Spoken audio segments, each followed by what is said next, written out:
आयत मज़कूरा में उन कौमों के हिसाब व अज़ाब का जिक्र है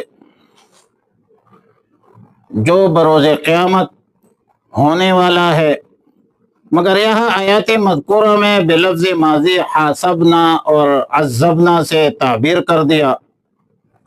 ज़ाहिर है कि हिसाब और अज़ाब के यकीनी होने की तरफ इशारा है, गोया कि ये काम हो चुका है। कज़ाफ़ी तफ़सीर रूहुल मानी।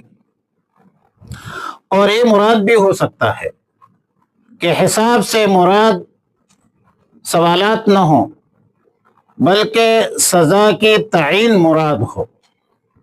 और ये माना भी मुराद हो सकता है कि हिसाब शदीद अगरचे आखिरत में होगी, मगर सहाइफ़ आमाल में सहाइफ़